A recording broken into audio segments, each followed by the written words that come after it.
감기였어요. 자꾸 여러분들이 소리내서 집에서는 또 시간 날 때마다 소리내서 독송하시고 또 계속해서 몇 번이고 반복해서 이렇게 보셔야지만 이제 조금씩 그 뜻을 이해하게 될 수가 있죠, 그죠? 우리가 보통 이제 경을 공부하는 분들에게 항상 하는 말이 이제 이런 말이 있어요. 신불관조. 관조한다. 관조라는 것은 비추어 보는 거죠. 비추어 보는 겁니다. 그러니까 단순히 그냥 우리가 눈으로 보는 것이 아니라 정말 그 글자에 담겨 있는 또 부처님께서 우리들에게 설하시는 그 경전의 본 뜻을 관조한다. 그렇지 아니하면 마음으로 관조하지 아니하면 뭐예요? 경을 보더라도 우리가 이제 경을 보는 것을 간경이라 합니다. 경을 읽는 것을 독경이라 그죠? 이제 또 외우는 것을 송경이라 이렇게 얘기를 합니다. 그래서 경을 보는 것, 간경 무익이다 이런 말이 있어요. 그러니까 경을 봐도 뭐예요? 아무런 이익이 없다 이런 얘기예요. 하나입니다. 신불관조, 간경무익. 그래서 마음으로 그죠? 부처님의 경전을 내가 의미를 비추어서 살피지 아니한다면 경을 보더라도 어떻게 되나? 이익이 없다. 그냥 눈으로 그냥 스쳐 지나가고 그냥 내가 뭐 한 번 읽고 두 번 읽고 뭐 읽은 횟수가 중요한 것이 아니라 마음으로 뭐 해야 된다. 관조해야 된다. 마음으로 관조해야지만 경을 보더라도 그 경의 뜻을 우리가 이해할 수 있게 됩니다. 자, 여러분들 한번 보안보살장 앞에 했던 내용을 조금 기억을 더듬어서 정리를 조금 하면서 넘어가도록 할게요. 이 보안보살창에서는 보안보살이 각 창마다 이제 보살들이 부처님께 질문을 하고 그 질문에 대한 답이 서해지고 있죠, 그죠? 자, 이 보안보살장에서는 이제 여러분들 33페이지 보시게 되면 보살이 수행할 전차에 대해서 얘기를 하고 있어요. 다시 말해서 수행전차라. 수행전차라는 것은 보살이 어떻게 수행을 닦아가느냐, 닦아가는 단계를, 전차는 단계를 얘기합니다. 수행의 단계, 보살의 수행의 단계에 대해서 이제 질문을 보안보살이 합니다. 그러면서 이제 몇 가지 또 덧붙여서 질문을 하죠. 이렇게 수행을 해나가는 데 있어서 첫째는 뭐냐? 어떻게 사유해야 되느냐? 어떻게 사유하느냐? 그러니까 사유라는 것은 뭐요? 생각을 깊이 이제 말 그대로 관조하는 거예요. 이것도 사유한다. 우리가 보통 이제 그 선의 뜻을 사유수라는 말로 써온다 그랬어요, 그죠? 어떻게 그냥 우리가 예를 들면 이 수행에 대해서 깊이 있게 생각할 수 있으면 어떻게 머물러야 하느냐, 어떻게 마음을 여기서 머물른다라는 말은 뭐예요? 마음을 어떻게 가져야 하느냐, 수행. 그래서 이제 금강경에도 보면 운하항주, 운하항복기심이고 보살이 어떻게 마음을 가져야 하고 그 마음을 어떻게 다스려야 하느냐. 금강경에서도 이제 그게 핵심 질문이었단 말이에요. 전체 금강경의 내용이 그 질문에 대한 설법인데 지금 이 보안보살장에서도 어떻게 사유해야 돼요? 그죠? 어떻게 우리가 이 보살이 수행을 하는 데 있어서 깨달음에 대해서 어떻게 생각을 가져야 하고 또 어떻게 마음을 붙잡아 붙들어 매야 합니다. 그러면서 중생들이 깨치지 못했으면 어떤 방편으로 서서 두루 깨닫게 할 수 있습니까? 이런 이제 질문을 한 것에 대해서 이제 부처님께서 설을 합니다. 그래서 33페이지 보시게 되면 너희들이 나에게 수행하는 전차와 끝에서 둘째 줄이죠, 그죠? 수행하는 전차, 수행하는 단계와 사유하는 법과 그죠? 선정을 닦는 법을 얘기하는 거예요. 선정을 닦는 그 사유하는 것과 또 마음을 머무는 법, 마음을 머문다라는 것은 마음을 어떻게 내가 가지느냐, 마음을 어떻게 내가 가지고 수행을 해야 되느냐, 이런 여러 가지 방편을 나에게 묻는구나. 그래서 이 보안보살장은 이것에 대한 지금 설명이 쭉 써지는 겁니다. 다 기억나시죠? 자, 그러면서 34페이지 보시게 되면 넷째 줄, 다섯째 줄에 보게 되면 자, 깨달음의 마음. 이 깨달음의 마음이 원각이죠. 그죠? 깨달음의 마음을 우리는 원각이라 얘기합니다. 그 이제 원각심입니다. 그 깨달음의 마음을 구하려고 한다면 그래서 이 원각경은 깨달음의 세계를 우리들에게 설명하고 있는 거예요. 근데 사실 우리가 이제 불교를 공부하고 또 수행하는 이들이 도대체 깨달음이라는 것이 무엇이고 어떻게 해야지 깨달음의 경계에 들어가고 도대체 그 깨달음이라는 경계가 어떤 경계인가, 사실 그 내용이 이 원각경에서 다 설하고 있는 겁니다. 자, 그래서 지금 깨달음의 마음을 우리가 얻기 위해서는 어떻게 해야 되느냐. 첫째, 정념으로. 그죠? 정념. 여기서 중요한 말은 정념입니다. 정념이라는 것은 뭐예요? 마음이 어떠한 대상에 끄달리지 않고 생각을 다 집중해서 모든 환을 멀리해야 된다. 정념으로 환을 멀리해라. 이렇게 지금 얘기를 한 거예요. 정념으로 환을 해요. 환이라는 것은 뭐라고 그랬어요? 헛것이다. 실체가 없는 것을 뭐라 그래요? 환이다. 그 환을 내라. 자, 그러기 위해서는 이제 수행의 정찰을 얘기해요. 그래서 첫 번째는 뭐요? 삼마타행에 삼매 수행. 다시 말해서 선정에 의지해서 계를 지키고, 그리고는 조용한 곳에 앉아서 이렇게 관해라. 어떻게 내가 그 삼매의 선정을 하느냐. 자, 여기에서 이제 그 밑에 쭉 달라면 뭐냐면 이 4대 육신이 허망한 이제 실체가 없는 것인 줄 관해라 하는 거예요. 그래서 4대, 우리 이 지수화풍, 그죠? 이 4대로 이루어진 이 몸뚱아리가 무상한 것이다. 이걸 먼저 관해야 돼요. 이게 공부의 첫 번째입니다. 그래서 우리가 실제 불교를 공부를 하기 위해서는 철저하게 무상을 자각해야 돼요. 무상함을 자각하지 못하면은 실제 우리가 이제 어떤 선정 수행이나 또 이게 어떤 불교의 공부에 들어가기가 어려운 겁니다. 그래서 지금 여기에서 하는 얘기가 바로 공부 방법을 얘기하고 있는 거예요. 그렇잖아요. 우리가 예를 들면 어떻게 수행해서 어떻게 깨달음에 들어가고 그 깨달음의 경계가 무엇일까, 이것을 우리가 공부하는 분들은 항상 생각한다 이 말이에요. 그래서 지금 이 원각경에서는 삼마타행에 의지해서 이제 무상함을 관해라 이 말이에요. 자, 그러면서 쭉 밑에 보시면 34페이지 보시게 되면 이제 마음이라는 것 또한 허망한 것이다. 마음. 그래서 네 가지 조건이 화합해서 육군이 있고, 그죠? 그러면서 안과 밖을 이룬 뒤에 허망한 기운이 모여서 그 인연의 모습이 있는 것을 이름하여 뭐라 한다? 마음이라 한다. 4대와 육군이 합해져서 그것이 인연의 모습으로 만들어지고 그것이 이제 어떤 의식의 현상으로 우리가 인지한 것을 마음이라 얘기한다. 근데 이 마음이라고 하는 것도 이제 전부 실체가 없는 것이에요. 자, 그래서 그 밑에 자 34페이지 이 끝에서 선남자야 그 옆에다가 뭐라 써놓냐면 원각이 드러나는 차제를 설명하고 있는. 다시 말해서 깨달음을 드러내는 순서를 지금 설명할 거예요.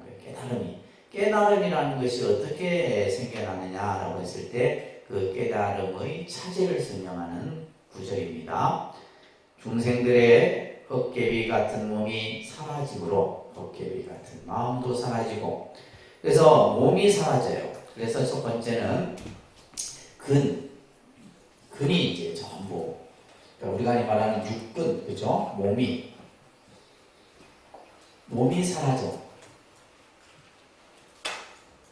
자, 근이 사라지고, 육근이라고 그래요, 그죠? 우리 육체를 근이 사라지고, 그 다음에 이거는 이제 근이라고 하는 것은 신입니다. 신, 우리의 몸.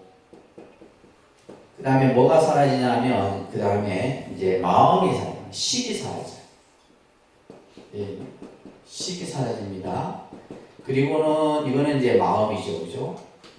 그 다음에 뭐가 또 사라지냐면 진. 이 진이 또 소멸돼요. 이 진이라고 하는 것이 뭐냐 하면 이제 우리가 말하는 경계를 말하는 거예요.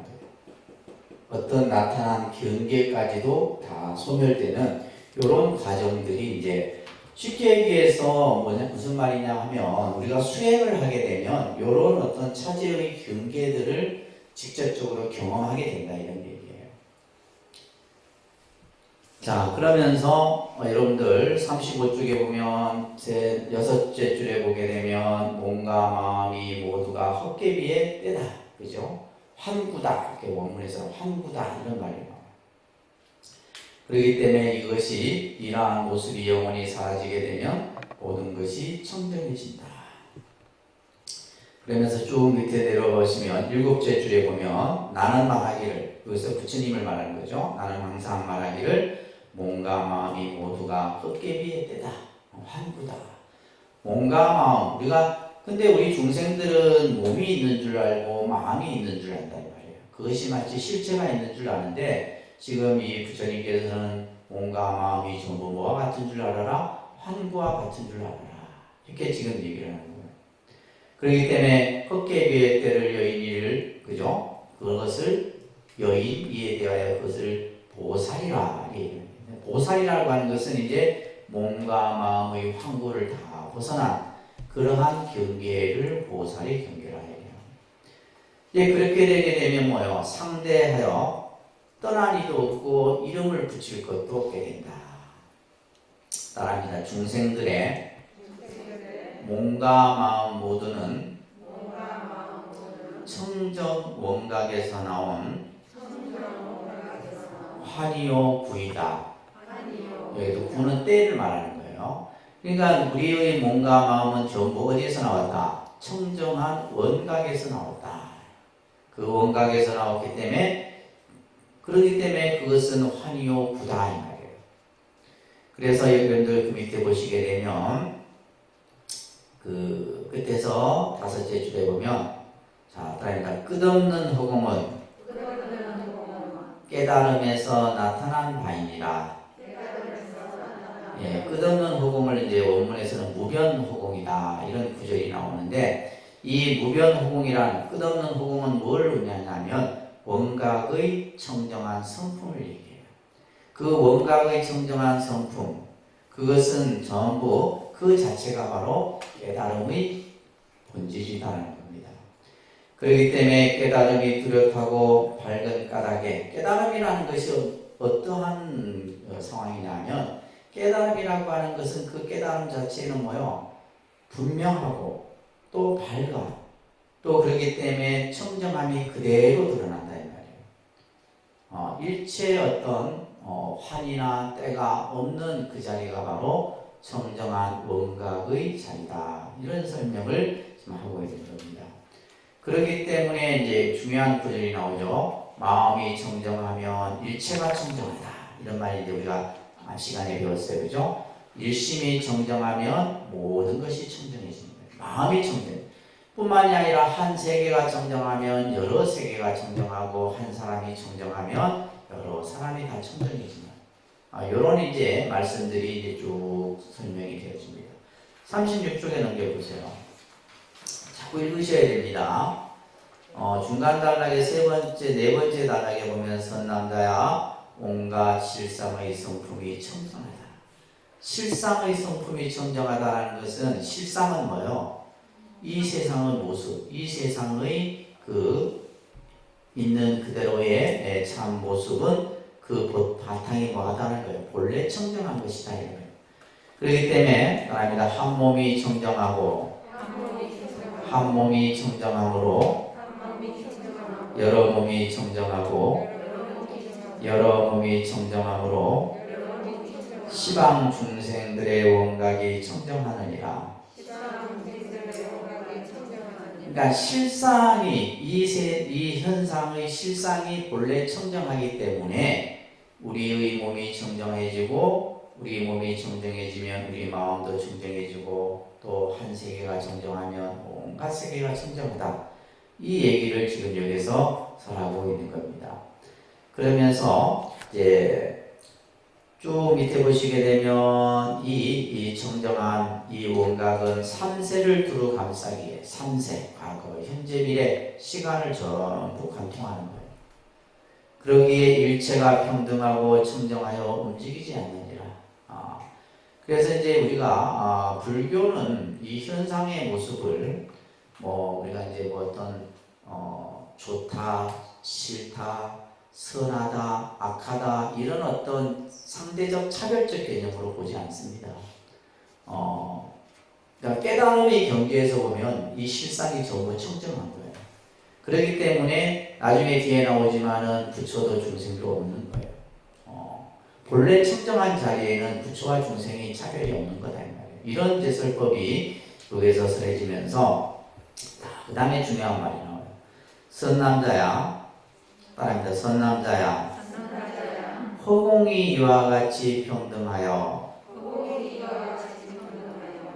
움직이지 않으므로 공각의 성품이 평등하여 움직이지 않는 줄 알아야 하며,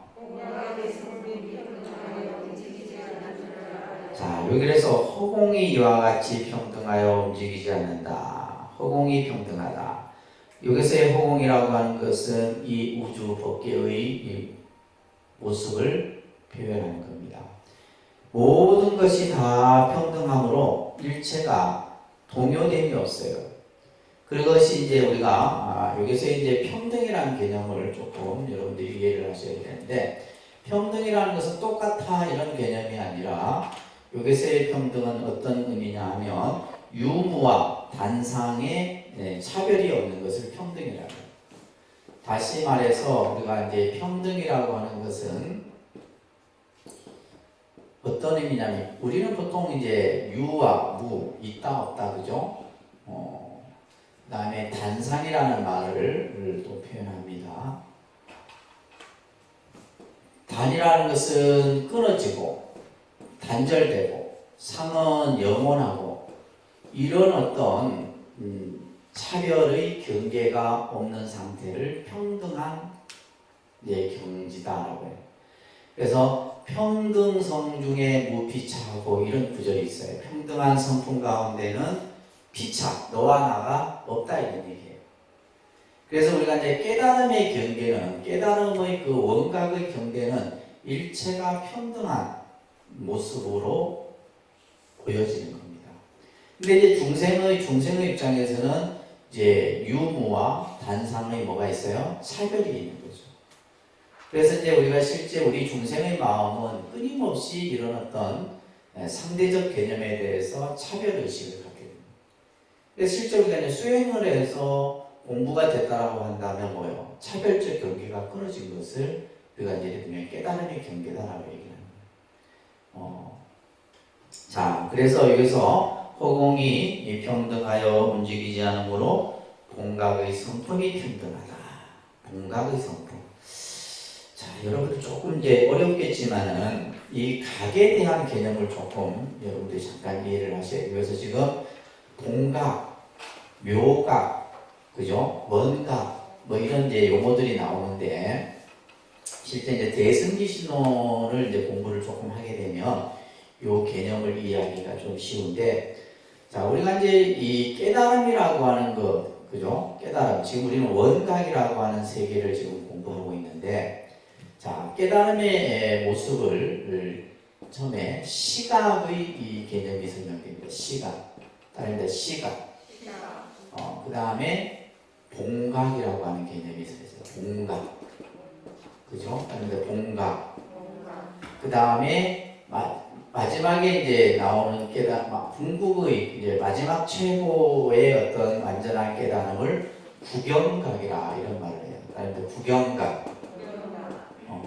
이제 이런 이제 개념들을 하나하나 잘 이해를 하셔야 되는데, 그런데 시각, 봉각, 구경각. 그래서 이제 이 개념과 또 하나는 어떤 개념이냐면, 이제 어떤 개념이냐면 등각과 묘각이라는 또 개념이 있어요. 그래서 이제 이런 개념들이 사실은 좀 이제 공부하는 입장에서는 어렵죠, 그죠? 등각, 그 다음에 묘각. 그러니까 이 깨달음이라는 개념을 이렇게 다양하게 설명을 하고 있어요. 이제 자, 그러면 시각이라고 하는 것은 뭐냐면 공각을 이게 시자는 비롯할 시자예요. 어떤 시작한다 이런 개념입니다. 다시 말해서 수행을 해서 이제 보살이 뭐 예를 들면 이제 화엄경 같은 경우는 52단계의 수행이 필요해요. 십신, 십주, 십행, 십회향, 십지. 그러니까 십지까지가 52단계예요.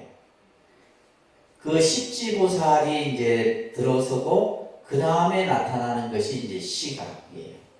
그러니까 요때부터는 이제 뭐냐면 불의 경계에 해당되는 거예요. 깨달음의 경계인데, 자, 그래서 이제 시자, 시각이라는 것은 본각을 깨달아가는 그 단계를 시각이라고 해요. 다시 말해서 깨달음의 시초다 이렇게 이해하시면 돼요. 시각은 다시 말해서 그 다음에 이제 이 다음 단계가 뭐냐면 본각인데, 본각은 뭐냐면 본래 우리에게 갖추어진 깨달음을 얘기해요. 우리 중생들이 본래 가지고 있는 본래 갖춘 깨달음. 그것을 우리는 뭐라 그래요? 이것을 이제 실제 뭐라 하는 거예요? 원각인 거예요. 이 원각. 그래서 시각에서 우리가 이제 본각이란 말, 뭐 원각이란 말, 이런 말들 다 이제 쓰는데, 자, 그래서 중생에게 본래 갖추어진 깨달음의 성품, 이것을 본각이라 하고, 이것을 이제 다 이제 우리가 아까 얘기했듯이 원각이라고도 설명을 하는 거예요. 그 다음에 마지막에 이제 구경이라고 하는 것은, 이것을 구경이라는 뜻은 뭐냐면 궁극에 다다랐다. 마지막 최후의 단계에 다다랐다. 그래서 이제 이 구경각은 번뇌가 완전히 소멸되고 모든 이치를 다 완전히 깨달은 단계. 네. 그래서 이 구경각을 이제 우리가 깨달음에서는 이제 최고의 마지막 단계를 구경각이라고 해요. 자, 따라합니다. 시각, 본각, 구경각. 그러니까 이게 이제 예를 들면 우리가 경전을 보게 되면 이러한 지금 원각경도 마찬가지지만은 이러한 깨달음의 개념들을 이렇게 다양하게 설명을 하고 있어요. 그래서 이 등각과 묘각은 뭐냐면, 등이라고 하는 것은 이게 이제 그 부처님의 깨달음은 평등하다. 아까 우리가 평등이라는 한자를 쓸 때 이 등자죠, 그죠? 한 가지 등. 등각이라고 하는 것은 부처님의 깨달음은 한결같이 다 평등한 모습인 거예요. 쉽게 얘기해서 이거예요. 서가모니 부처님의 깨달음과 아미타 부처님의 깨달음이 다른 게 아니다 이 말이에요. 똑같은 거예요.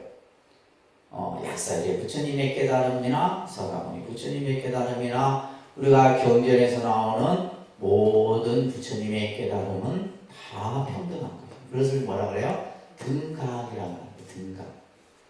그리고 등각의 단계에서 이제 이 묘각이라고 하는 것은, 이 등각과 묘각은 다른 게 아니에요. 같은 개념이에요. 왜냐하면 부처님의 깨달음 그 자체를 이제 여기서 묘자는 뭐 미묘할 묘자예요. 그러니까 깨달음의 경계는 말로서 우리가 표현할 수 없잖아요. 그러니까 지금 원각경에서는 막 깨달음을 우리에게 이해시키기 위해서 부처님께서는 여러 가지 비유를 가지고 우리들에게 설명하는데, 이 묘라고 하는 것은 미묘한 거예요. 깨닫는 자만이 알 수 있는 거지 깨달음을 어떻게 다른 사람에게 이해시키고 설명시킬 수 없다는 거예요. 그래서 이 묘각은 본각과 같은 개념이에요. 묘각, 본각, 원각, 그리고 이제 구경각이나 사실 서로 다른 개념은 아닙니다. 그래서 단지 이제 뭐 대승기신론 같은 데서는 이러한 깨달음을 하나하나 단계에 밟아 올라가는 과정들을 이런 그 내용으로 설명을 하고 있는 겁니다. 자, 여기서도 지금 보시면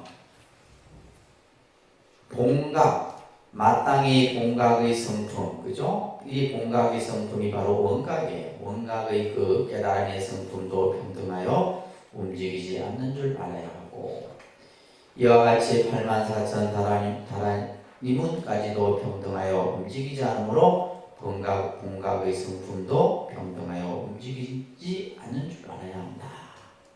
그래서 이제 그 깨달음이라고 하는 것은 평등하여 움직이지 않는다는 것은 동요가 없다라는 말이에요. 쉽게 얘기해서 내가 깨닫고 나서 그 깨달음이 없어지는 게 아니에요. 없어졌다 생겨났다 얘기하는 게 아니에요. 한번 깨닫고 나면 그 깨달음은 동요가 없는 거예요. 자, 그렇기 때문에 사람이다 선남자야. 본각의 성품이 자, 이 본각의 성품은 뭐예요? 원각의 그 자체를 얘기하는 거예요. 그 성품은 아니다. 두루 차고 평등하여. 두루 차고 평등하다라는 말은 뭐예요? 두루 차다라는 말은 이 우주 법계에 가득 차 있다라는 거예요. 깨달음이 어디에 어떤 장소에 있는 게 아니에요. 이미 우주 법계 자체가 이 바로 뭐예요? 깨달음이다. 그래서 그것을 우리는 뭐라 하냐면 법성이라고 해요. 뭐라 한다고요? 그래서 여러분들 법성계에 보게 되면 법성 원융, 원융이라는 말이 두루 가득하다는 뜻이에요.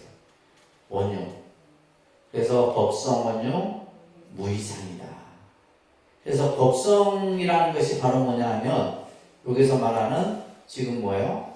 원각의 성품을 얘기하는 거예요.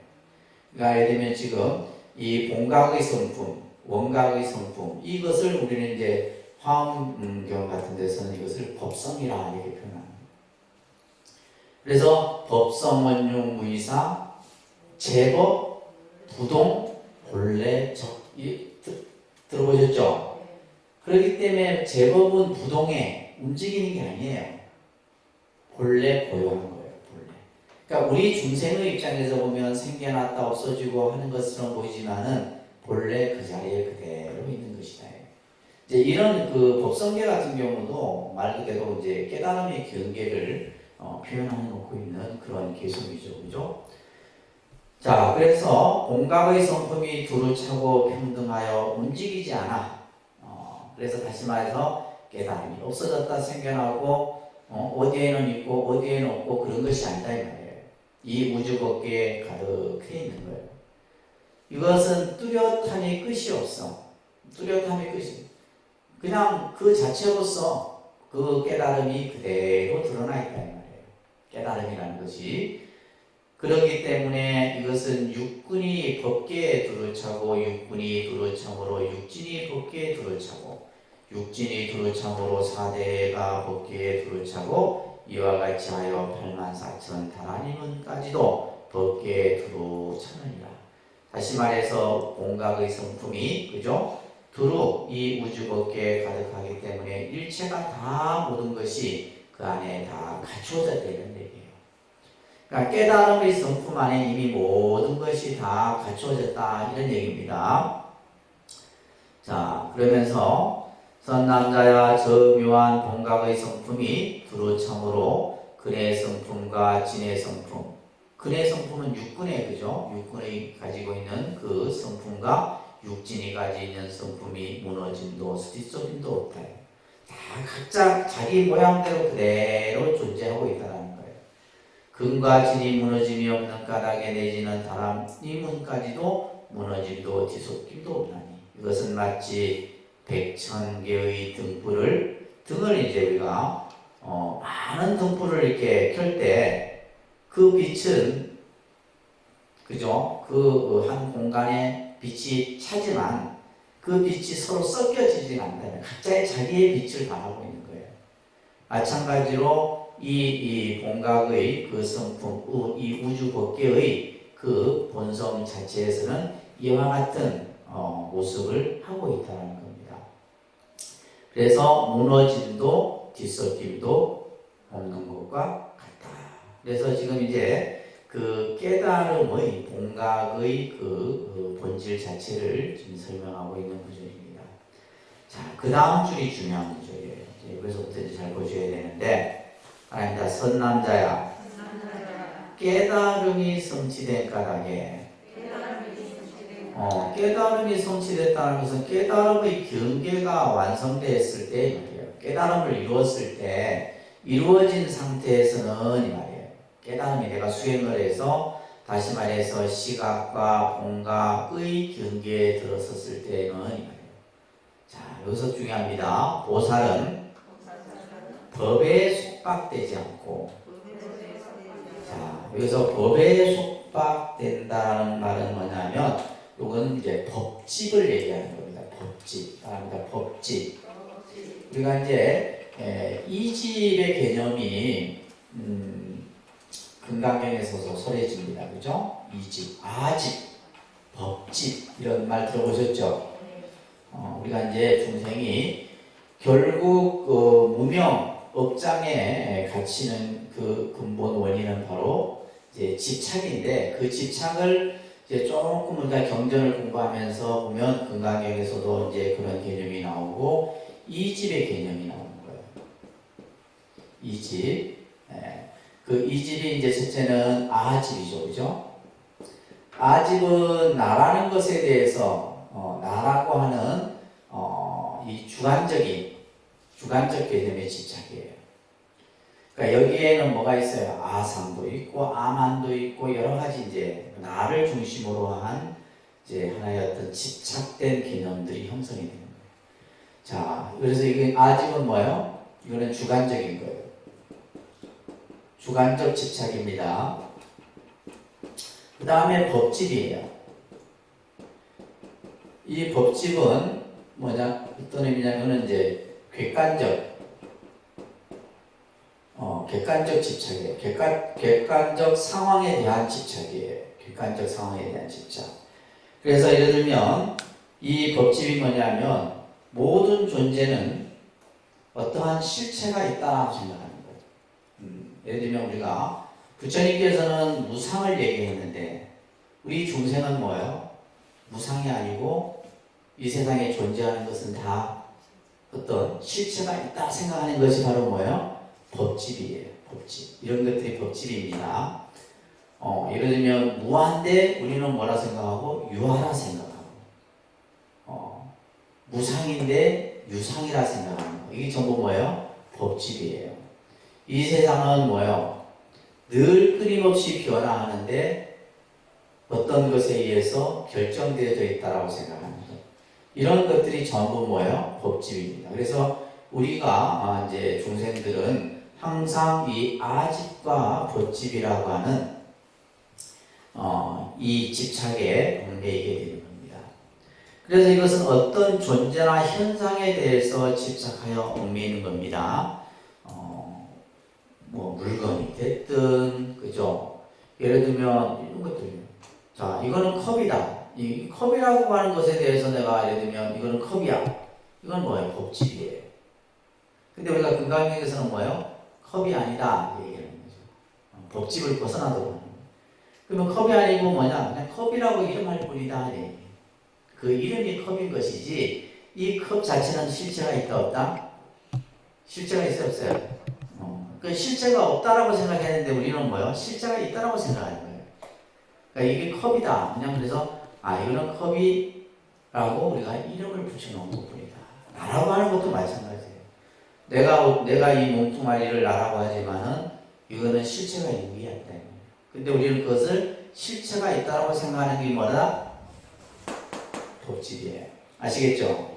이것을 이제 그래서 금강경 같은 경우는 이 집을 깨뜨려라. 이 집을 깨뜨려서 공의치를 터득하는 것이 금강경의 대의다. 여기서도 마찬가지로 깨달음이 성취된 까닭에 보살은 법에 속박되지 않는다. 그래서 이것을 이제 법박이라고 합니다. 법박. 원문에 보면 박자는 얽혀 있다. 요새 법은 뭐냐면 현상 경계에 대해서, 눈에 보여지는 현상 경계에 대해서 뭐 해져 있다? 속박되어 있는. 그래서 우리 중생은 보면 보는 대로 그 대상에 집착을 한다. 이게 법박이에요. 보면 보는 대로, 인식하면 인식하는 대로 그게 이제 속박되는 거예요. 그러면서 해탈을 구하지도 않으며, 자, 깨달음이 성취된 상태에서는 법에 속박되지도 않고 해탈을 구하지도 않아요. 내가 예를 들면 깨달음을 얻어야 되겠다, 내가 성불해야 되겠다 이러지도 않는다 이 말이에요. 깨달음의 경계에 들어가면 또한 생사를 싫어하지도 않아요. 우리가 보통 이제 생사를 싫어하라 했잖아요. 근데 생사를 싫어하지도 아니하고 그러면서 또한 열반을 좋아하지도 아니에요. 또 계행을 지키는 일을 공경하지도 않아요. 계를 잘 지킨다고 해서 그 사람을 존경하고 저 사람이 진짜 수행자구나 이런 생각도 안 한다 이 말이에요. 또한 계를 범한 일을 미워하지도 아니에요. 계를 어겼다 해서 저 사람은 수행자도 아니고 못 닦는 사람도 아니야 이렇게 하지도 않는다. 이 말은 무슨 말이에요? 깨달음의 경계라고 하는 것은 차별적 의식이 없어진다는 거예요. 근데 여러분들은 아직 그죠? 우리가 이제 중생의 입장에서 보면 항상 이러한 대상에 대해서 뭘 일으켜요? 차별적 의식을 일으키는 거예요. 자, 그래서 여러분들이 여기서 알아둬야 될 것이, 자, 그러면 우리가 불교에서 말하는 깨달음의 경계라고 하는 것은 바로 어떤 경계냐? 모든 상대적 차별의 개념을 떠나버린 거예요. 그렇기 때문에 오래 수행한 일을 소중히 여기는, 수행을 잘한다고 해서 그 사람을 이렇게 받들지도 않아요. 그리고 처음 배우는 일을 업신여기지도 않느니라. 자, 왜냐하면 따라합니다. 일체가 깨달음이기 때문이니라. 일체가 다 깨달음이에요. 우리가 앞에서 우리가 이제 법성원용 무이상이라고 그랬잖아요, 그죠? 지금 이 얘기가 법성계의 법성원용 무이상을 얘기하고 있는 거예요. 그래서 이 모든 것이 다 깨달음의 그 원각의 모습이다라는 거예요. 그래서 일체가 깨달음이기 때문입니다. 자, 보세요. 말하자면 눈을 뜨고 앞의 경계를 볼 때 그 광채가 두루차서 미워할 것도 좋아할 것도 없이 모두 보이나니 그 까닭은 광채의 그 바탕은 뭐예요? 둘이 아니어서 미워할 것도 좋아할 것도 없기 때문이다. 그렇기 때문에 우리가 이제 늘 수행이라는 것이 뭐냐고 했을 때 수행은 차별적 생각을 떠나는 게 수행이에요. 근데 우리가 차별적 의식을 떠난다는 것이 굉장히 어렵다 이 말이에요. 공부를 하는 게 하더라도 그 경계를 벗어나지 못하면 아직까지 뭐요? 깨달음의 단계에 들어가지 못하는 거예요. 그래서 우리가 예를 들면 이제 공부를 했던 사람이 내가 깨달았다.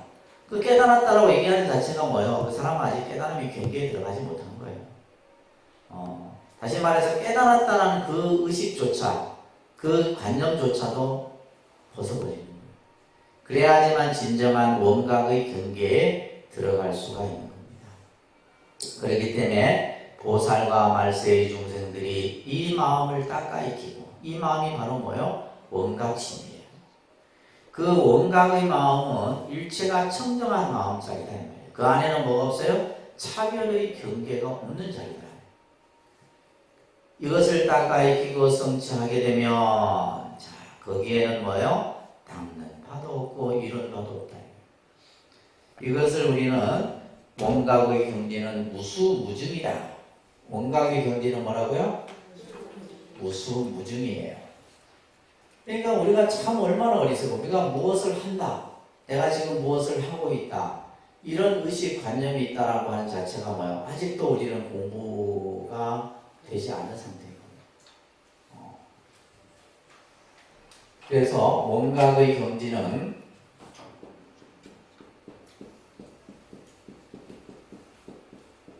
무수무증이에요. 닦을 것도 없고 닦는다라는 개념 자체가 세워지면 안 돼요. 또 예를 들면 내가 무엇을 증득했다 라는 이것 또한 필요 없는 거예요. 따릅니다. 무수무증. 이거는 이제 마조 스님의 가르침에도 무수무증의 선에서 이제 이런 얘기들도 많이 나오죠, 그죠? 무수무증의 경계를 얘기하는 거예요.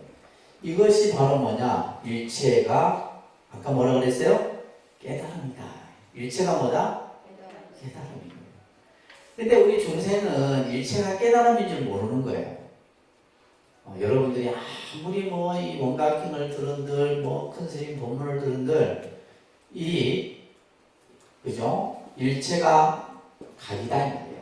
모든 것이 다 깨달음이다 라고 하는 것을 얘기하는 거예요. 그렇기 때문에 일체가 깨달음이기 때문에 굳이 뭐 닦아야 할 것이 뭐가 있고 증득해야 될 것이 뭐가 있느냐 이 말이에요. 그러니까 닦는다라는 생각 자체도 뭐요? 집착이고 관념의 집착이고 또 우리가 말하는 그것은 상해의 얽힘. 그래서 이제 우리가 금강경 같은 데서도 수보리야 내가 깨달음을 얻었다고 생각하느냐 부처님이 수보리에게 묻잖아요. 내가 깨달음을 얻어서 부처가 되었다고 생각하느냐 아닙니다 세존이시여. 부처님은 깨달음을 얻은 바가 없습니다. 다시 말해서 뭐요? 깨달았다라는 관념조차가 없다는 거예요. 그런 얘기들이 금강경에서 나오죠. 그렇죠? 그래서 우리가 이제 경전은 하나의 경전만 가지고 여러분들이 볼 것이 아니라 다양한 경전에서 나오는 얘기를 같이 이해하게 되면 이 경전 공부가 더 재밌죠. 그죠? 자, 그래서 원각이 두루 비치어서 정렬이 둘이 없으니. 그래서 우리가 불교의 이 깨달음의 경계를 불이법이다 합니다. 무슨 법? 불이법. 그래서 깨달음의 세계를 불이법이다 얘기하는 거예요. 그 깨달음의 세계는 뭐냐? 둘이 아닌 경계다 이런 얘기예요. 근데 둘이 아닌 경계를 깨달음이라는데 우리는 자꾸 뭐요? 모든 것을 상대적 이제 차별로서 두는 거예요. 그러니까 이 말은 뭐냐면 우리가 이제 공부가 익어지면 익어질수록 좋다, 싫다, 나다, 너다 뭐 이런 생각을 여러분들이 자꾸 벗어버려야 돼요. 무슨 말인지 아시겠죠? 그래서 원각이 두루 비치어서 정멸이 둘이 없다 이 말이에요. 거기에는 백천만원과 성지 불가설 항하사 수요의 불세계가 마치 홍꽃이 어지러이 피었다가 사라지는 것과 같아. 꽃이 피었다가 꽃이 다 사라지는 것과 같아요.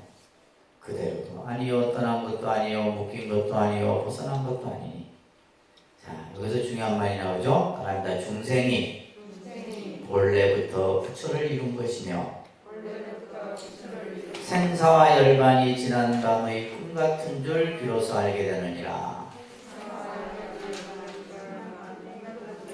이 구절 중요한 구절이에요.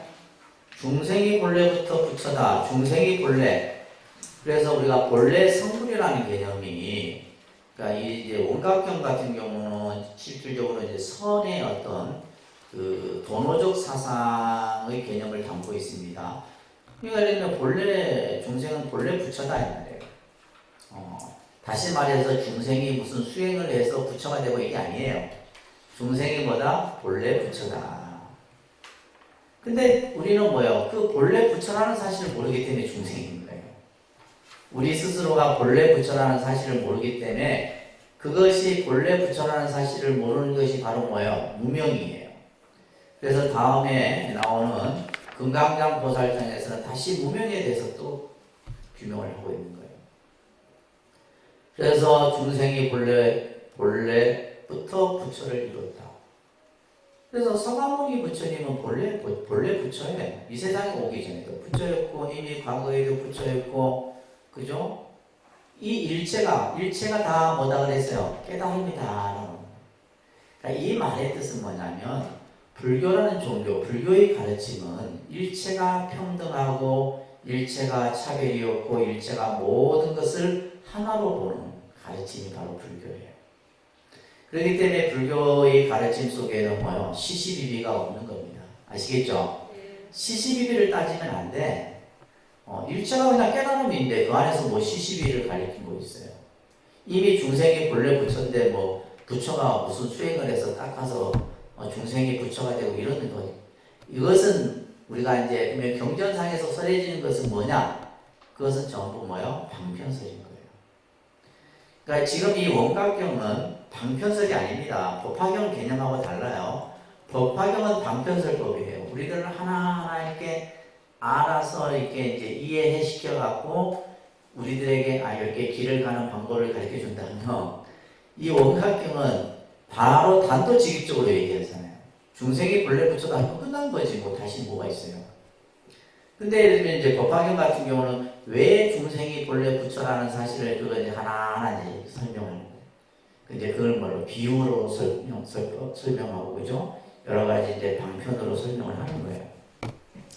그 다음에 나오는 구절도 중요한 구절이죠. 생사와 열반이 지난 밤에 꿈 같은 비로소 알게 됐다. 자, 깨닫고 나니까 생사와 열반이 둘이 아니더라 이 말이에요. 그러니까 생사는 어떻게 보면 고통이잖아요. 괴로움이잖아요. 열반은 영원한 행복이다 이 말이에요. 근데 괴로움과 행복이라는 것이 깨닫고 나니까 이것이 뭐다? 둘이 아니더라라는 거예요. 그것을 마치 꿈에 비유한 자예요. 꿈에 지난 밤에 꿈 같은 줄 비로소 알게 되었다. 이게 아주 명문장입니다. 원각경에서 아주 중요한 구문이에요. 따라합니다. 중생이 본래부터 부처를 이룬 것이며 생사와 열반이 지난 밤에 꿈 같은 줄 비로소 알게 되느니라.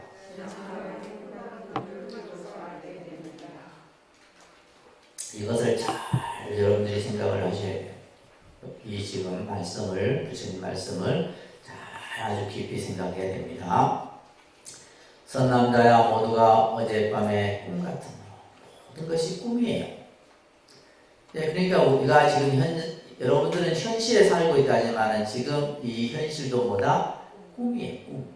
꿈입니다. 근데 우리는 현실인 줄 생각하고 있으니까.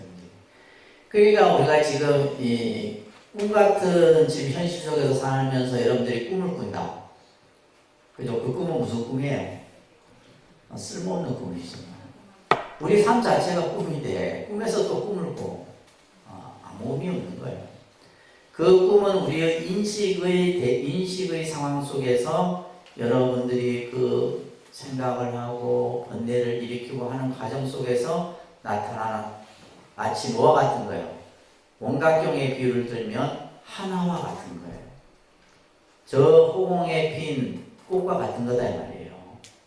그죠? 헛개비와 같은 거예요. 잠깐 사라져버리는 거죠. 사라져버려요.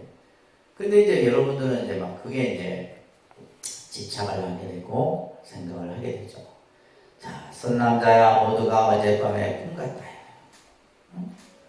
그렇기 때문에 생사와 열반이 일어남도 사라짐도 없고 생사와 열반이 생겨나고 없어짐도 없고 오는 것도 가는 것도 없다 이 말이에요. 자, 여기서 이제 좀 중요한 말이 나오는데 증득한 바에는 이 증득한 바라는 것은 깨달음을 이룬 그 뭔가의 상태에서는 이런 말이에요. 자, 여기서 이제 조금 설명을 해야 되는데 중생은 이제 이 경전마다 중생이 마음의 여러 가지 장애들을 설명하는데 지금 이제 이 원각경에서는 중생의 4가지 병을 얘기하고 있어요. 사병이라 해서 이 병 또한 뭘로 인해서 만들어진 거예요? 우리의 관념에 의해서 만들어진 병이에요. 자, 첫 번째가 작이에요. 작지인멸이라 그럽니다. 따라합니다. 작지인멸.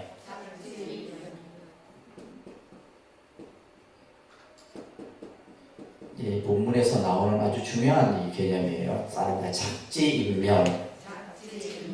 네, 작은 뭐냐면 말 그대로 지을 작자잖아요.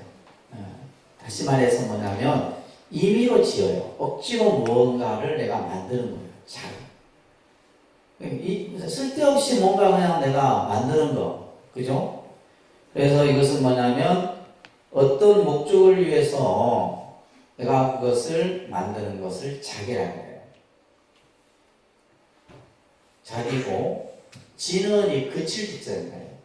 또 만들었다가 그것을 또 그쳐. 내가 만들었다가 그것을 또 끊어버려요. 이 지.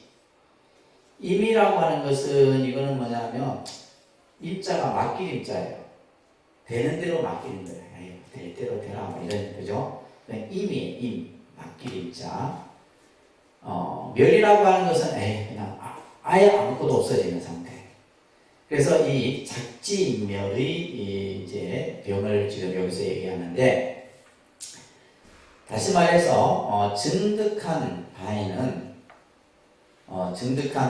여기서 이제 증득한 바라는 것은 그 원각의 깨달음이 증득된 상태에서는 이 말이에요. 지음도 없고, 그 다음에 그침도 없으며, 어둠도 없고, 그죠? 여기서 득실, 그 다음에 취사의 개념이 나오는데, 어둠도 없고, 이름도 없으며, 취할 리도 없고, 버릴 일도 없다. 다시 말해서, 우리가 깨달음을 얻고 나면, 득실, 취사가 없어지는 거예요. 내가 예를 들면, 깨달음을 얻었다. 또 예를 들면, 내가 깨달음을 얻었던 것을 잃어버렸다. 그래서 예를 들면, 어떤 사람이, 깨닫고 나면 그 깨달음이 계속 유지됩니까? 이런 질문을 하는 사람도 있어요. 깨달음이 또 생겨났다 없어지는 것입니까? 이렇게. 깨달음이라는 것은 여기서 말하는 것처럼 얻어지고 잃어버리고 취하고 버리고, 이 지금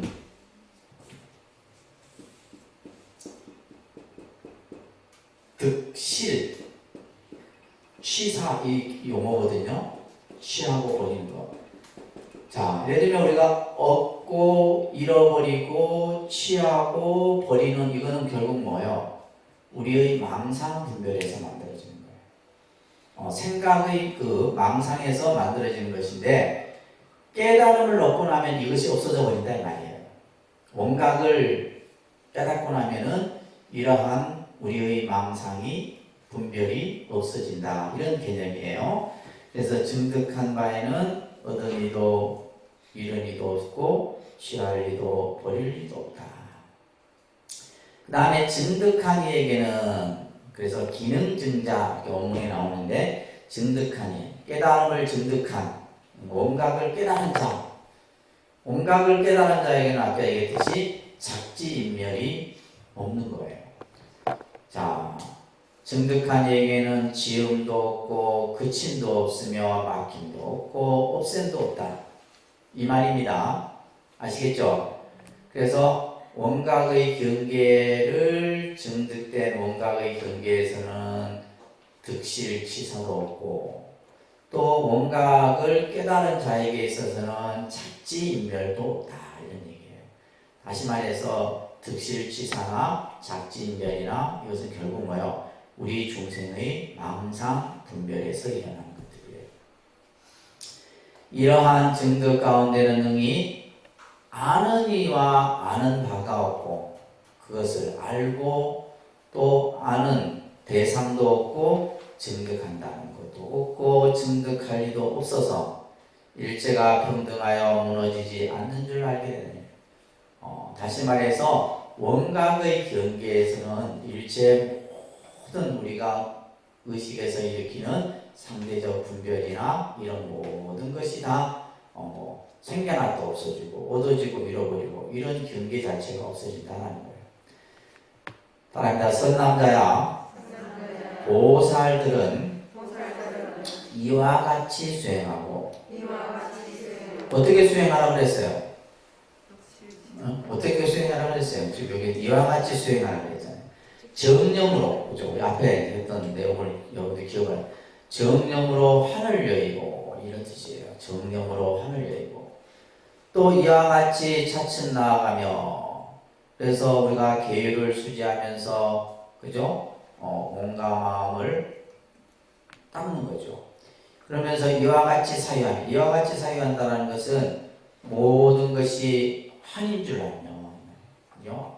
그래서 사대가 무상한 것이고 모든 몸과 마음이 환과 같은 줄 알며, 이와 같이 머물러 지닌다. 이것은 뭐냐면 환과 같은 몸과 마음을 관찰하며, 또 이와 같은 방편을 짓는다라는 말은, 여시방편이라는 말은 뭐냐면 모든 번뇌가 소멸돼 버리면 일체의 상대적 경계가 다 사라져 버립니다. 그렇게 해서 이와 같이 깨달아야 하니 이러한 법을 구하면 헤매고 답답하지 않으리라. 이렇게 공부를 할 것 같으면 너희들이 이 원각의 세계에 들어가는 데 있어서 헤매거나 또 가슴이 답답하거나 하지 않을 것이다. 그래서 다시 말해서 원각의 세계, 깨달음의 세계를 어떻게 닦아 들어가야 하느냐. 그래서 우리가 앞에서도 그죠? 보살의 수행 차제와 또 마음을 어떻게 그죠? 사유하고 또 마음을 어떻게 가져야 하고 닦아야 하고 이런 얘기들을 앞에서 쭉 설했던 겁니다. 자, 그때 세존께서 이 뜻을 거듭하시기 위하여 개송으로 말씀하셨다. 자, 같이 한번 개송, 이거는 이제 중송이라 그랬어요. 그죠? 앞에 전체 내용을 다시 한번 하기 때문에 요 개송만 여러분들이 잘 이해해도 보안보살장을 다 이해하는 거랑 마찬가지예요. 같이 소리내서 함께 합니다.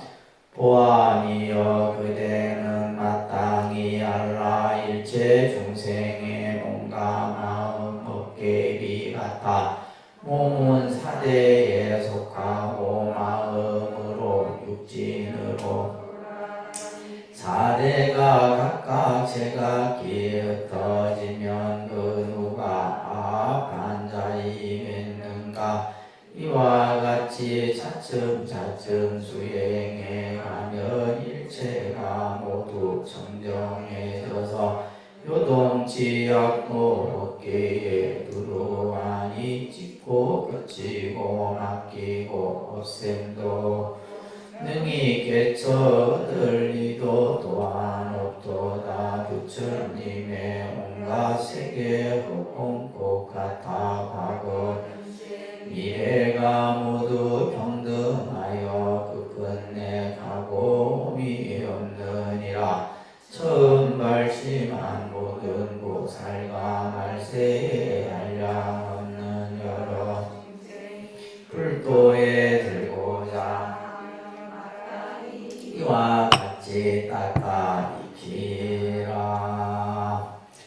자, 지금 이제 이 보안보살장을 이 별도, 이 전체 원각경에서 별도를 이렇게 이제 따로 이렇게 이제 별책 형태로 해서 주로 이제 제를 지낼 때 이 보안보살장을 많이 그래서 금강경 혹은 아니면 보안보살장을 이렇게 독송해드려요. 자, 여러분들이 지금 보안보살장을 보시면서 왜 돌아간 영가들에게 이 지금 보안보살장을 독송하는 이유를 조금 아시겠어요? 첫째는 영가에게 4대 육신이 그죠? 화합된 인연에 의해서 만들어진 것인 줄 깨닫도록 하는 거예요. 그리고 영가로 하여금 어떻게 수행하고 어떻게 사유하고 그죠? 어떻게 하면 깨달음의 세계에 들어갈 수 있는가를 다시 말해서 영가로 하여금 해탈의 세계로 갈 수 있는 그것을 설명하고 있는 경전이기 때문에 영가들에게 아주 좋은 법문이에요. 그리고 이게 예를 들면 군더더기가 없잖아요. 군더더기가 없이 바로 그냥 단도직입적으로 그 깨달음의 세계를 영가에게 펼쳐버려요. 그래서 우리가 이제 예를 들면 우리 중생의 입장에서는 제일 먼저 이 4대 육신이 환과 같은 줄 먼저 아는 것이 중요한 거예요. 실체가 없는 것인 줄 알아야 되고 그럼으로써 이제 이 원각의 세계에 들어가는 공부들을 우리가 해야 되는 것이죠. 자, 일체 중생의 몸과 마음이 헛개비와 같다. 그죠? 우리의 몸과 마음은 헛개비와 같다라는 것은 실체가 없는 것이다. 실체가 없는 겁니다. 그러면 실체가 없다고 하는데 지금 내 몸은 뭐냐? 잠시 인연 화합에 의해서 그냥 잠시 그죠? 그 시간 동안에 만들어진 것이에요. 그렇기 때문에 몸은 4대에 속하고 그죠? 신, 우리 몸뚱아리는 지수와 궁 4대에 속하고 마음은 그죠? 안이비설신 육진으로 돌아간다. 본래 다 왔던 대로 돌아가는 거예요. 4대가 각각 제각기 흩어지면 그 누가 화합한 자이겠는가. 그래서 이제 4대 강리 영몽증요 육진 심식 본래봉이다. 이런 이제 그 영가에게 하는 개송이 있어요. 4대 육진이 우리가 이 화합된 이 몸뚱아리가 실체가 없는데 이것이 이제 나중에 어디로 가느냐라는 거예요. 이런 이제 영가 본문도 우리가 이제 자주 듣게 됩니다. 그래서 이제 4대가 각각 제각기 흩어지면 그 무엇이 너의 실체의 모습이냐 이 얘기예요. 그러니까 이것은 어떻게 보면 우리들에게도 던지는 질문이기도 하고 또 영가에게도 던지는 질문이기도 한 거예요. 4대가 각각 흩어져 버리면 무엇을 가지고 너의 실체를 하겠느냐 이 말이에요. 그죠? 이와 같이 차츰차츰 수행해 가면 일체가 모두 청정해지며 모든 것이 다 청정해져요. 그래서 우리가 번뇌의 구름이 싹 거치고 나면은 그죠? 우리가 지금 하늘에 구름이 있는데 구름에 의해서 지금 우리가 하늘이 이런 색깔이지만 하늘은 본래 그죠? 이 구름 위를 우리가 알게 되면 뭐 비행기를 타고 올라가면 위에는 뭐요? 맑은 하늘이에요. 단지 구름에 그래서 구름이 거치고 나면 맑은 해가 그대로 비치는 것처럼 그 원각의 성품은 그대로 청정한 그 자리다라는 거예요. 그래서 이와 같이 수행해 가면 일체가 모두 청정해져 요동치 않고 벗게 두루하다.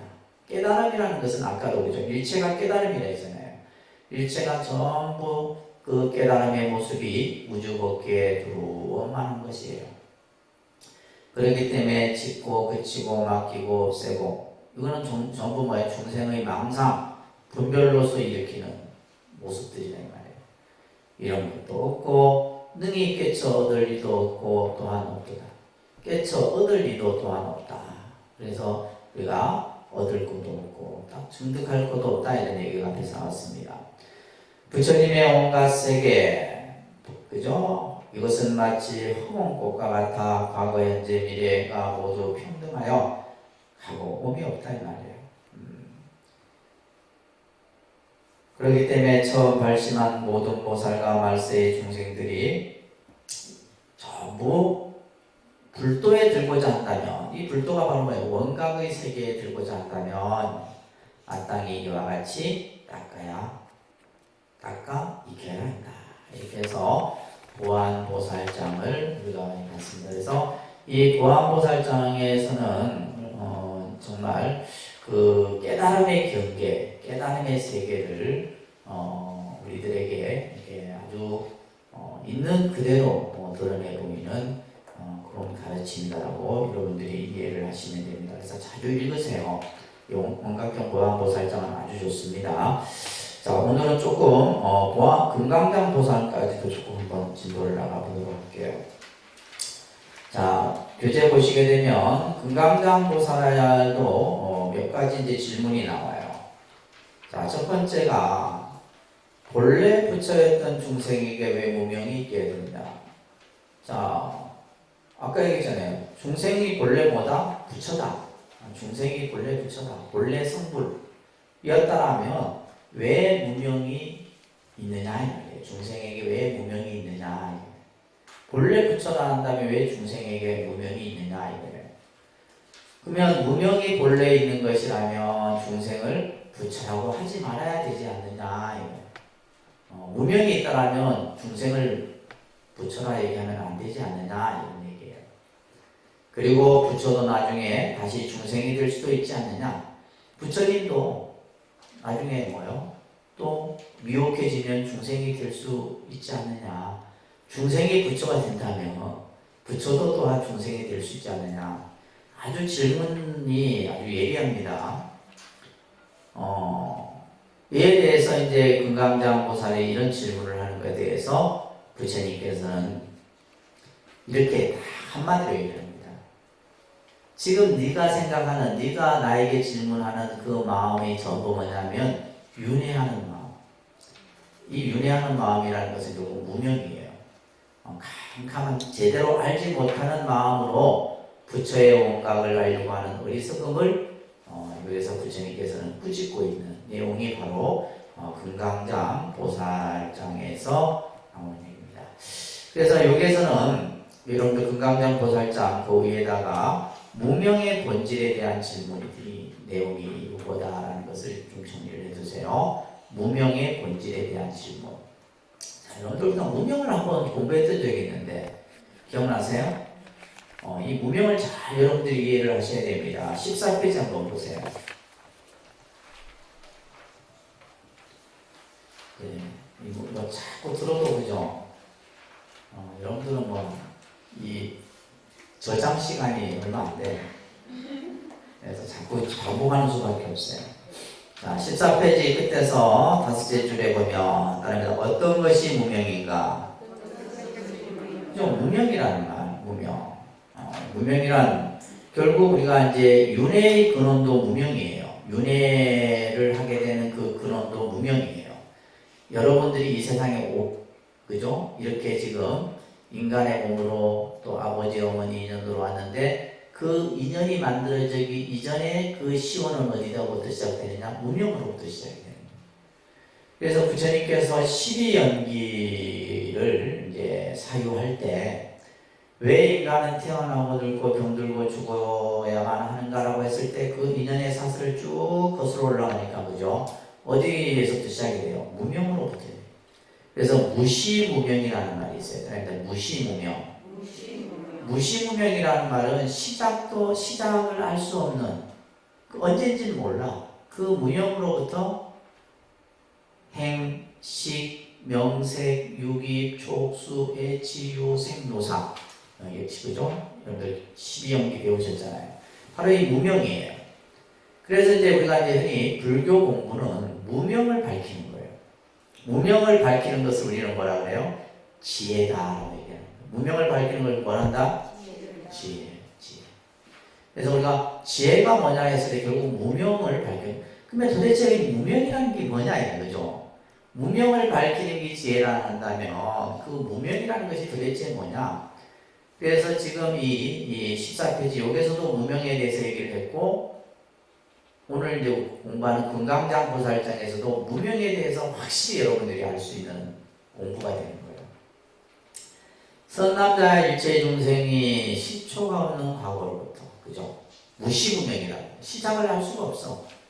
그죠? 여러분들이 지금 금생에 이렇게 인간의 몸을 받았지만은 그 시원은 알 수가 없는 거예요.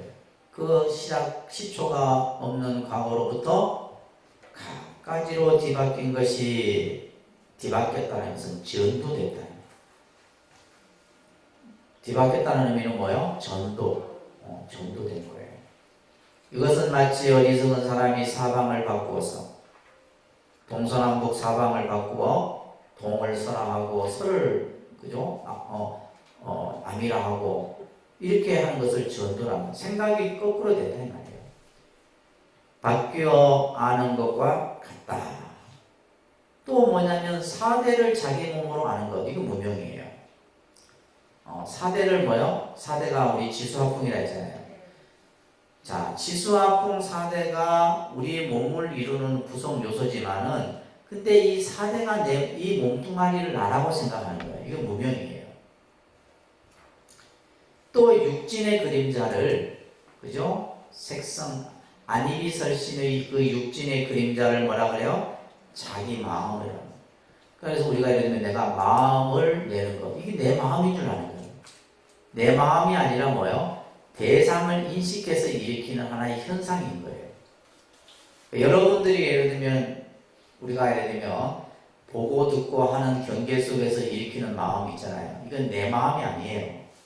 내 마음이 아니고 누구의 마음이요? 경계에 의해서 생겨난 하나의 마음의 현상일 뿐이에요. 근데 그것을 자기 마음으로 삼는 것 이것을 바로 뭘 한다? 뭐라 그래요? 무명이라. 그래서 무명이라는 것은 잘못된 것을 우리가 바로 보지 못하고 그죠? 잘못된 것을 그대로 잘못된 것을 마치 옳은 것이냐 생각하는 것. 자, 이것을 이제 요게 지금 무명을 비유하는 아주 유명한 구절이라고 했어요. 그래서 자, 이 무명에 대한 부분을 금강장 보살에서 한번 보도록 하겠어요. 여기 내용도 엄청납니다.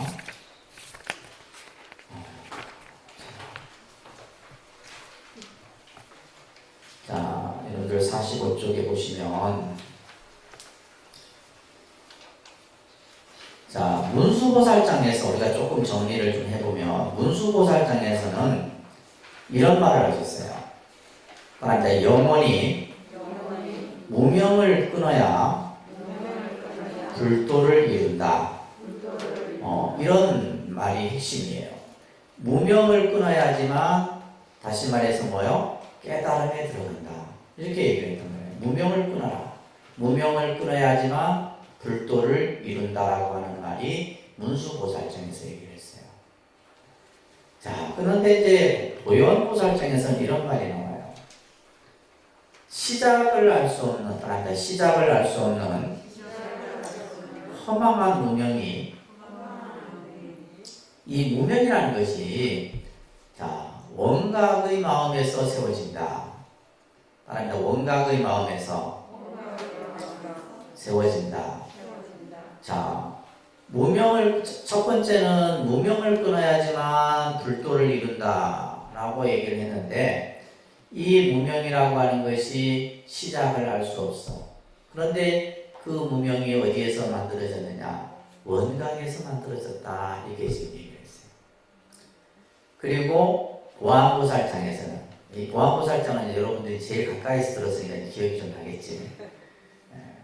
여기서 뭐라 했냐면, 중생이 본래 성불이고 생사와 열반이 어젯밤 꿈과 같음을 알았다. 자, 이런 이제 설법들이 나와요. 도대체 우리가 이 정신을 안 차리면 무슨 말인지 잘 헷갈립니다. 중생이 본래 부처다. 중생이 본래 그죠? 부처였다. 본래 중생이 본래 성불이었고 생사와 열반이라고 하는 것이 어젯밤 꿈과 같음을 내가 알았다.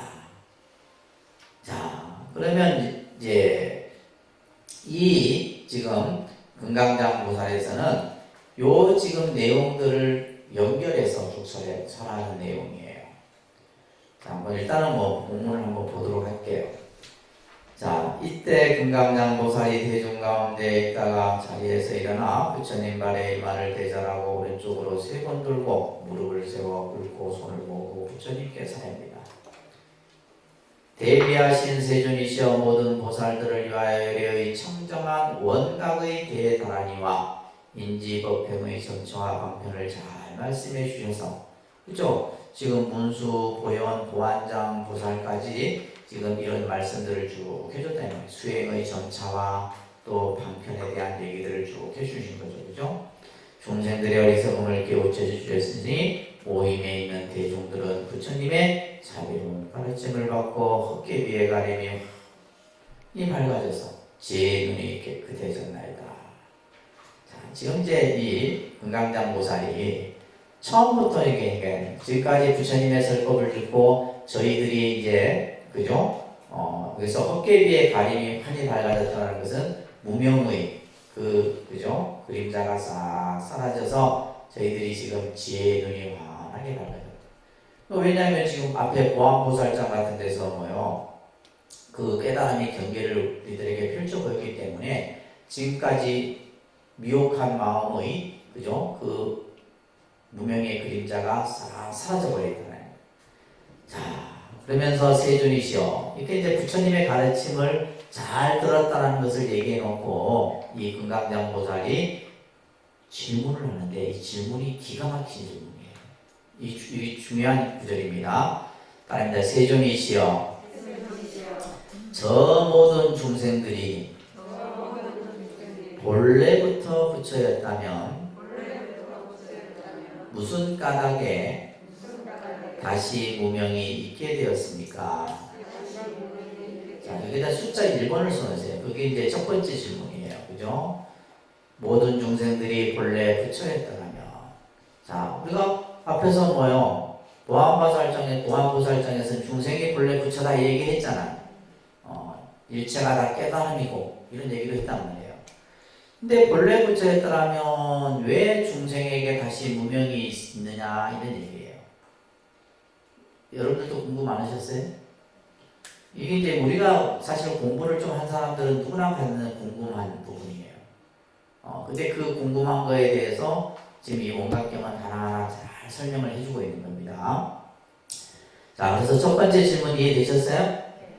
중생이 본래 부처였다라면 왜 다시 무명이 중생에게 생겨났느냐 이 말이에요. 중생에게 무명이 있게 되느냐 이 말이에요.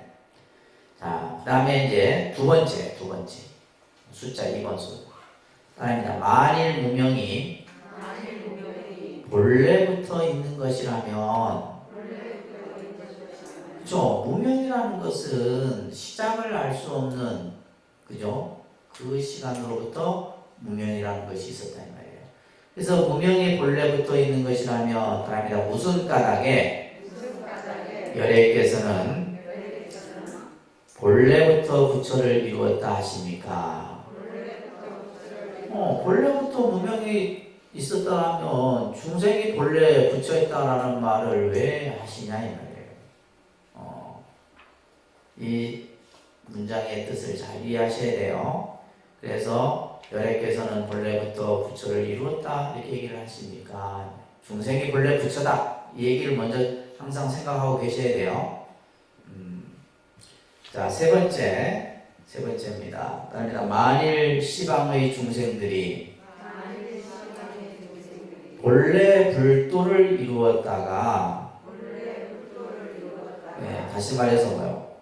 중생들이, 그죠? 깨달음을 이루었다가 이 말이에요. 또 다시 나중에 다시 무명을 일으킨다면 깨달음을 성취했는데 또 다시 무명이 생겨났다면 이 말이에요. 따라서 모든 열애는 언제 다시 온갖 번뇌를 일으키겠습니까? 자, 요 세 가지 질문인데, 자, 이 세 가지 질문은 다시 말해서 생사의 문제를 꿰뚫는 하나의 골자 핵심이 되는 겁니다. 요 세 가지 질문이. 자, 세 가지 질문을 다시 한번 요약해 보면, 자, 본래 부처라면 왜 무명이 일어났느냐 이거죠, 그죠?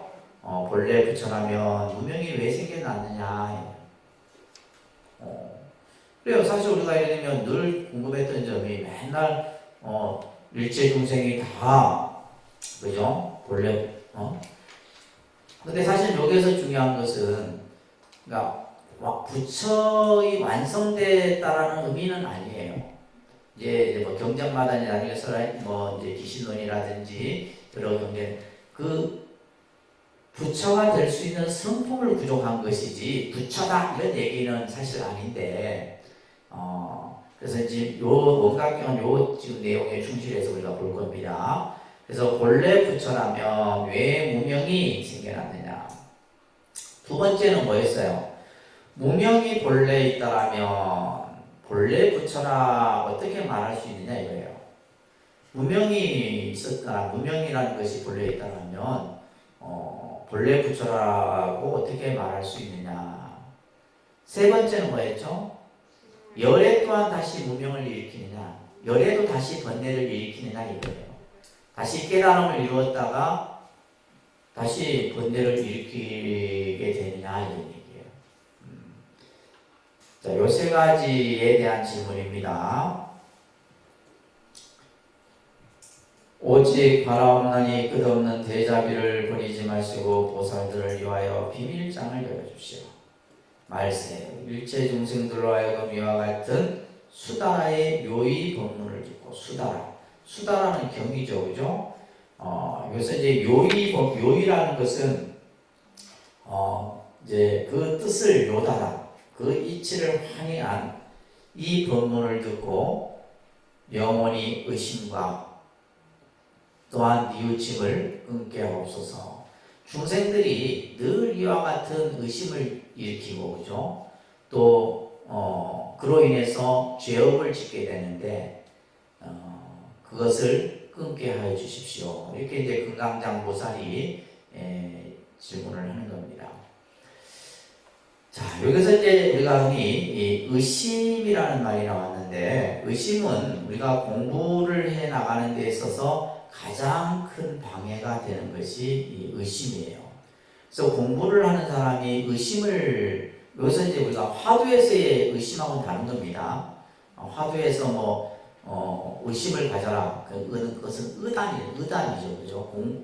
공부 자체에 대한 의문인 것이지, 여기서의 의심은 뭐냐면, 정말 중생이 본래부터 부처였을까?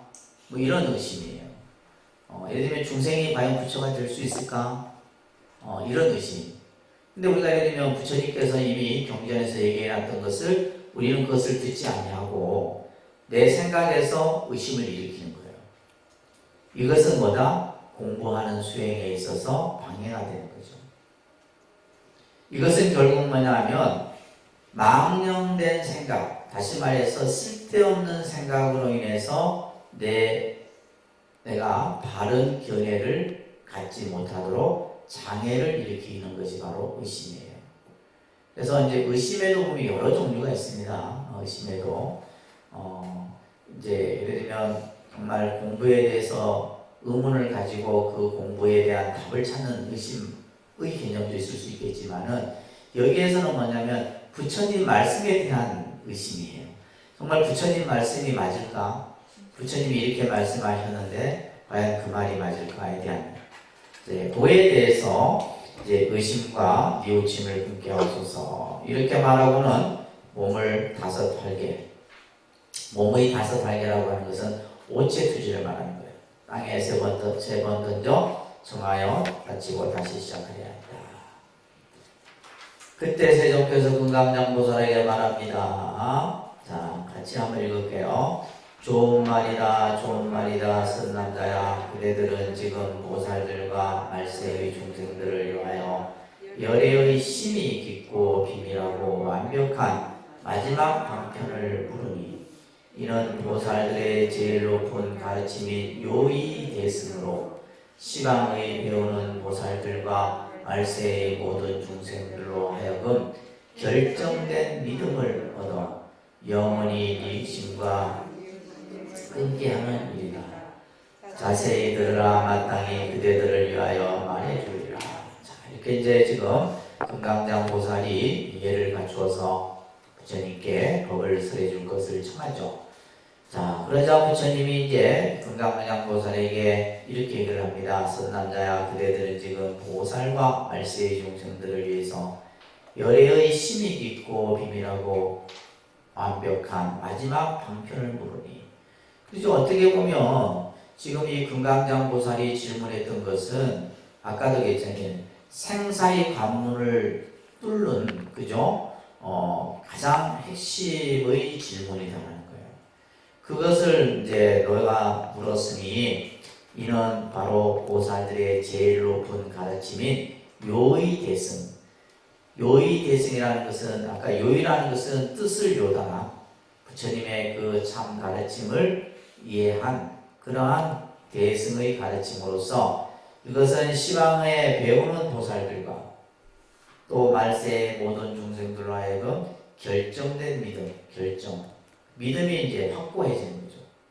그것을 얻어서 영원히 의심과 뉘우침을 끊게 할 것이니 자세히 들으라, 이렇게 얘기를 합니다. 자, 그 다음에 금강장보살이 기뻐하면서 대중들과 함께 조용히 귀를 기울이죠.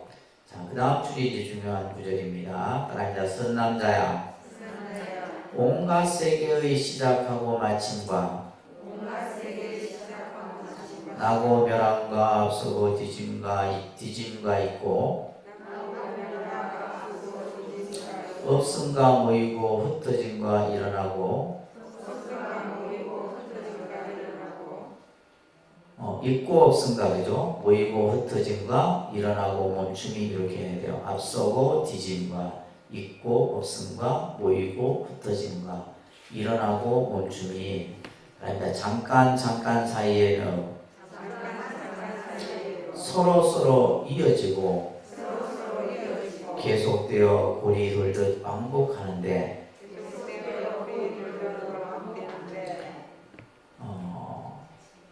자, 취했다 버렸다 함이 모두가 윤회니라. 자, 여기서 이제 윤회에 대한 얘기를 지금 설명하고 있어요. 자, 이 세계, 온갖 세계는 모든 세계를 말하는 거죠. 이 세계가 시작하고 마치고 이런 그죠 생겨나고 없어지고 앞서고 뒤지고 있고 없고 모이고 흩어지고 일어나고 멈춤이 이것이 잠깐 사이에도 순간순간 이것을 이제 상속이라 상속 잠깐 사이에도 서로 이어지고 상속되고 계속되어져서 이것이 마치 고리 돌듯 왕복하는데 취했다 버렸다 하니 모두가 이것을 윤회. 자, 윤회라는 말은 우리가 보통 이제 재생, 생사윤전이라는 말을 하게 돼요. 그죠? 생사윤. 마치 수레바퀴가 돌듯 계속 이렇게 이어지는 상태를 보통 윤회라고 해요. 그래서 보통 이제 우리가 윤회의 개념은 실제 이제 불교의 사상에서도 많이 이 개념이 쓰여지지만은 불교가 발생되기 이전에 인도의 사상에서 이 윤회의 개념이 있었던 거죠. 그래서 우리가 이제 여러분들이 뭐 윤회하면 이제 가장 대표적으로 아는 것이 육도 윤회죠, 그죠? 그러니까 이 세계가 끊임없이 계속해서 우리가 이제 반복되어지는 건데 그것을 생사의 윤전이다.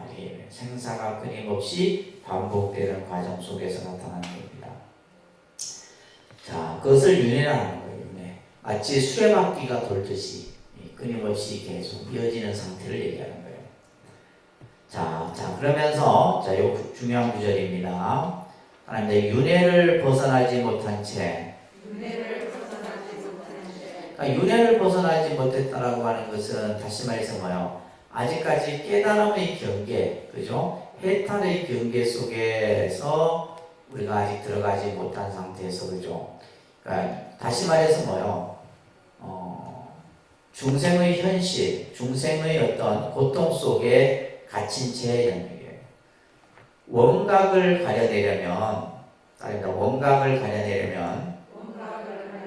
그러니까 윤회에서 벗어나지 못하고 아직까지 무명에 가리워져서 우리가 윤회를 돌고 도는 그 상태에서 원각, 다시 말해서 깨달음이 도대체 뭐냐, 예를 들면 깨달음의 경계가 무엇이고 그것을 우리가 가려내려 한다면 그 원각의 성품도